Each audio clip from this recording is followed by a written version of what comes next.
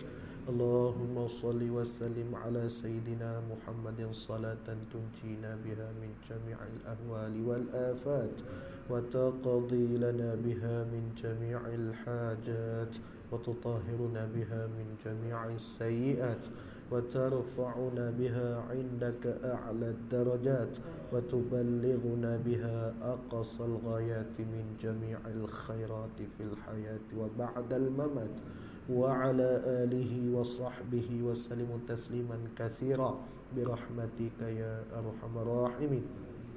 سبحانك لا نحصي كما أثنيت على نفسك فلك الحمد حتى ترضى ولك الحمد إذا رضيت ولك الحمد بعد الرضا. اللهم صل وسلم على سيدنا محمد في الأولين وصل وسلم على سيدنا محمد في الآخرين وصل وسلم على سيدنا محمد في الملأ الأعلى إلى يوم الدين وصل وسلم على سيدنا محمد حتى ترث الأرض ومن عليها وأنت خير الوارثين. اللهم اجعل وأوصل وتقبل ثواب ما قرأناه من القرآن العظيم وما هللناه من لا إله إلا الله وما استغفرناه وما قلناه من يا الله وما صليناه على نبينا محمد صلى الله عليه وسلم في هذه الساعة المباركة هدية من نواصلة ورحمة منك نازلة نقدمها ونهديها إلى حضرة نبينا المصطفى رسول الله صلى الله عليه وسلم ثم إلى أرواح آبائه وإخوانه وأزواجه والتابعين وتابع التابعين لهم بإحسان إلى يوم الدين. اللهم اجعل فكاكا لهم من النار ونجاة لهم من النار وفداء لهم من النار وسترا لهم من النار. اللهم اغفر لهم وارحمهم وعافهم واعف عنهم. اللهم اغفر لهم وارحمهم وعافهم واعف عنهم. اللهم اغفر لهم وارحمهم وعافهم واعف عنهم. خصوصا إلى أرواح عبد الله شهيمي بن جمالي هاشم بن سروي مريم بنت أمبون محمد هرزل بن Hamdan bin Sulaiman, Su'aid bin Sahan, Cik Sum binti Haji Seman, Muhammad Syamim bin Su'aid, Kasim bin Kasa, Bibi Sabariyah Jamali. Waghfir lahum warhamhum wa'afihim wa'afu anhum wa akrim nuzulahum wa wassi' mudkhalahum واغسلهم بالماء والثلج والبرد ونقهم من الذنوب كما ينقى الثوب الأبيض من الدنس وأبدلهم دارا خيرا من دارهم وزوجا خيرا من زوجهم وأهلا خيرا من أهلهم وأدخلهم الجنة وأعذهم من عذاب النار.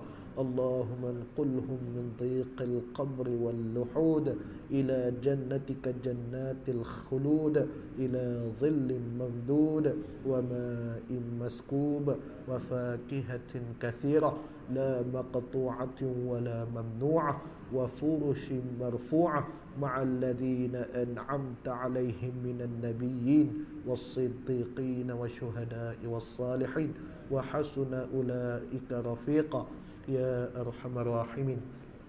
يا أيتها النفس المطمئنة ارجعي إلى ربك راضية مرضية فادخلي في عبادي وادخلي جنتي.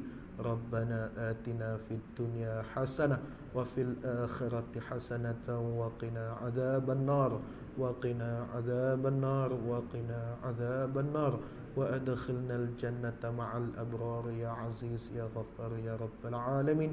ربنا تقبل منا تهليلنا وقراءتنا إنك أنت السميع العليم وتب علينا يا مولانا إنك أنت التواب الرحيم. دعواهم فيها سبحانك اللهم وتحيتهم فيها سلام وآخر دعوانا ودعواهم عن الحمد لله رب العالمين. تقبل الله منكم تقبلنا يا كريم.